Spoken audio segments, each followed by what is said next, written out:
ఇంకో interesting question మీ ఇద్దరిని అడుగుదాం అనుకున్నాను. అంటే నాకు మీరు ఇంతకుముందు షేర్ చేశారు కాబట్టి అదే కొంచెం వ్యూవర్స్ కూడా తెలిస్తే బాగుంటుంది కదా అని చెప్పి.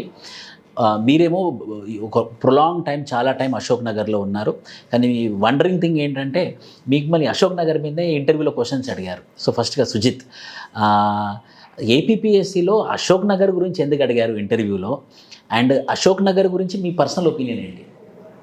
నాకు ఇంటర్వ్యూకి ఫస్ట్ క్వశ్చన్ అనురాధ మేడం గారు, చైర్మన్ గారు ఫస్ట్ క్వశ్చన్ నన్ను అడిగింది, ఈ లాస్ట్ 2 years లైఫ్ ఎలా ఉంది, ఛాలెంజెస్ ఏం ఫేస్ చేసావనే ఫస్ట్ క్వశ్చన్ ఎన్కౌంటర్ అయింది. దానికి నేను, మేడం నా లాస్ట్ 2 years నా ప్రిపరేషన్లో హైదరాబాద్లో ఇంటికి దూరంగా, అందరు రిలేటివ్స్కి దూరంగా, ఓన్లీ సింగిల్గా, అంటే ఇంత ఇంజనీరింగ్లో నా లైఫ్ ఏమో ఫ్రెండ్స్ మధ్యలో తిరుగుతూ ఎంజాయ్గా చేసేవాడిని. లాస్ట్ 2 years మాత్రం ప్రిపరేషన్లో ఒక్కని స్టడీలో నా క్యాబిన్లో కూర్చొని చదువుకోవడము, అదే పెద్ద అంటే ఒక పర్సనల్గా మెంటల్గా చాలా స్ట్రెస్ఫుల్. సో అది ఈ లాస్ట్ 2 years నేను అశోక్ నగర్లో జరిగిందే, నా ఛాలెంజెస్ అవే, పాజిటివ్స్ అవే, అన్నీ అవే మేడం అన్నట్టు చెప్పాను. సో మేడంకి కొద్దిగా ఇంట్రెస్టింగ్ గా అనిపించి, అసలు అశోక్ నగర్ నీ లైఫ్ ఎలా ఉంటుంది, హైదరాబాద్లో ఉండే అశోక్ నగర్ హాస్టల్స్ ఎలా ఉంటాయి, స్టడీ హాల్స్ ఎలా ఉంటాయి, స్టడీ హాల్స్ ఎలా రన్ అవుతాయి, ఎలా చదువుతారు మీరు. సో నాకు ఫస్ట్ ఒక నిజంగా సీరియస్ ఆస్పిరెంట్స్ ఉంటారా? ఉంటారు సార్, అలానే అడిగారు. నువ్వు ఎలా అంటే ఎంతమంది సీరియస్ ఉంటారు, ఎలా చదువుతారు, క్లాసెస్ ఏమన్నా అక్కడే ఇస్తారా, సో హైదరాబాద్ లైఫ్ ఎలా ఉంటుంది అని చెప్పి ఒక ఓవర్ వ్యూగా కనుక్కొని నన్ను కూల్ చేయడానికి బేసిక్ క్వశ్చన్స్ అడిగి నవ్వుతూ చాలా కూల్ చేశారు సార్. నా ఇంటర్వ్యూ ఫస్ట్ క్వశ్చన్స్ ఒక 5 minutes చాలా హ్యాపీగా ఇలానే సింపుల్ క్వశ్చన్స్ అడుగుతూ అశోక్ నగర్ గురించి అయింది. నా వ్యూ వచ్చేసరికి అశోక్ నగర్ ఇక్కడ అడ్వాంటేజెస్ ఉంటాయి, డిసడ్వాంటేజెస్ ఉంటాయి సార్. అడ్వాంటేజ్ వచ్చేసరికి ఫ్రెండ్స్ సర్కిల్, పీర్ గ్రూప్ అనేది చాలా మంచిగా ఫామ్ చేసుకోవచ్చు సార్. ఇప్పుడు నేను నా ప్రిపరేషన్కి వచ్చినప్పుడు నేను మా ఫ్రెండ్ ఇద్దరం కలిసి వచ్చాము. మా సిలబస్ కంప్లీట్ చేసే టైం మేమిద్దరమే గ్రూప్ డిస్కషన్స్ చేసి మేము డిస్కషన్స్ చేసుకొని, స్టడీ హాల్స్లో మేము మాట్లాడుకొని, సిలబస్ అంతా మేము కంప్లీట్ చేసేసరికి ఇద్దరము కాంపిటీషన్గా, హెల్తీ కాంపిటీషన్ చూసుకొని మేము కంప్లీట్ చేసేసరికి చాలా అంటే చాలా ముందు సిలబస్ కంప్లీట్ చేసాము, చాలా ఎఫెక్టివ్గా చేసాము సార్. సో అలా అడ్వాంటేజ్ ఉంటుంది.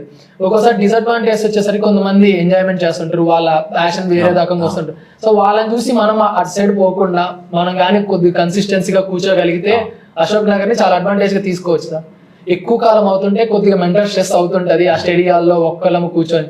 అందుకని కొద్దిగా ఎంజాయ్మెంట్ చేస్తూ ఉండాలి, బట్ మరీ ఎంజాయ్మెంట్ అన్నట్టు కాకుండా కొద్దిగా మైండ్కి రిలాక్స్ ఇస్తూ చదువుకుంటూ స్టడీ హాల్లో ఎక్కువ టైం స్పెండ్ చేస్తూ చదివితే చాలా హ్యాపీగా కంప్లీట్ చేయొచ్చు. సో పాజిటివ్స్ ఉన్నాయి, నెగిటివ్స్ ఉన్నాయి, దాని పర్పస్ సర్వ్ అయిందా లేదనేది చాలా ఇంపార్టెంట్. ఉదయ్, ఒక ప్రొలాంగ్ టైం అశోక్ నగర్తో అసోసియేట్ అయి ఉన్నావు. మీ ఇంటి దగ్గర తర్వాత సెకండ్ ఎక్కువసేపు ఉంది అశోక్ నగర్లే అనుకుంటా. సో మీ ఒపీనియన్ ఏంటి ఈ హైదరాబాద్లో ఉన్నటువంటి అశోక్ నగర్, ఇక్కడ చదువుకునే వాతావరణం గురించి మీరేమంటారు? సార్ అశోక్ నగర్ చాలా బాగుంటుంది సార్. లైక్ ఇంత బాగుంటుందంటే 2 yearsలో మనం వెళ్ళిపోకపోతే ఇక్కడే ఉండాలనిపించి అంత బాగుంటుంది. 1 or 2 yearsలో వెళ్ళిపోవాలి ర్యాంక్ కొట్టి, మళ్ళీ ర్యాంకర్గా తిరిగి వస్తే చాలా ప్లెజెంట్ ఫీలింగ్. ఇప్పుడు నేను ఇంటికి వెళ్ళి అశోక్ నగర్కి వస్తే చాలా డిఫరెంట్ ఫీలింగ్ ఉంది.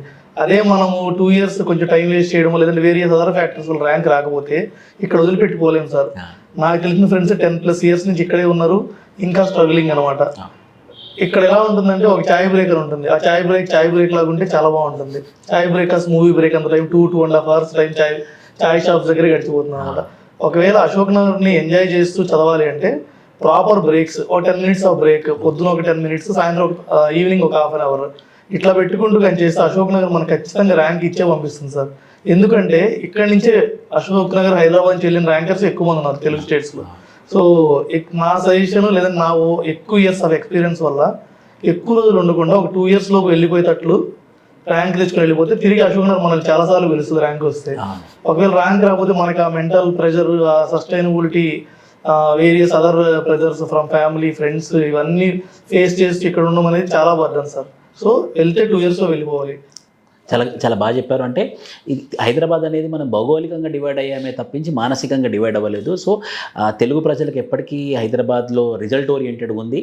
కానీ చాలా చక్కని మాట ఏమని చెప్పారంటే, ఎంత త్వరగా అయితే అంత త్వరగా అశోక్ నగర్ నుంచి వెళ్ళిపోవాలి, అదే పనిగా ఇక్కడే ఉంటే ఇక్కడే ఉండాలనిపిస్తుంది.